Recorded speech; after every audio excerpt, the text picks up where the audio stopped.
whole working life. Ed Pack and Boeing, the company he worked for, have something in common. We grew up together, you might say. Boeing turns 100 this year.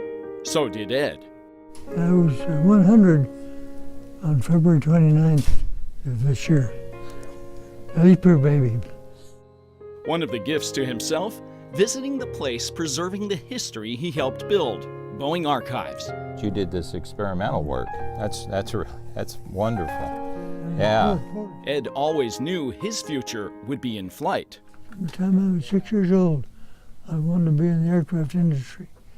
I knew exactly what I wanted to do. I wanted to design airplanes and maybe even fly them. Boeing hired him in 1941 to help build bombers for World War II. I started in the old Red Barn.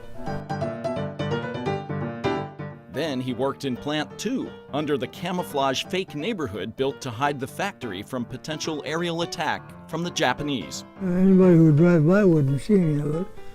But it was a top secret situation. These hands ushered in the jet age.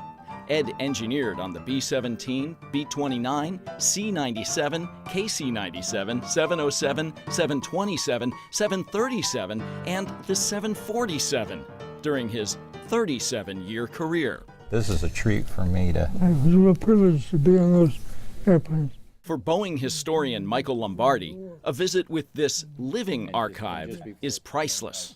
You know, I grew up, building model airplanes and enjoying artifacts and that, and now what I've found is that what the real treasures are to talk to the people that have been here and done these amazing things. Yeah. And Ed Pack? Well, he's just happy to be wearing a Boeing badge once again. That's a real familiar feel. I wore that continuously for 37 years.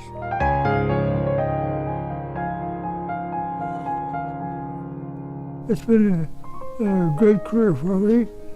I think it was productive and fruitful.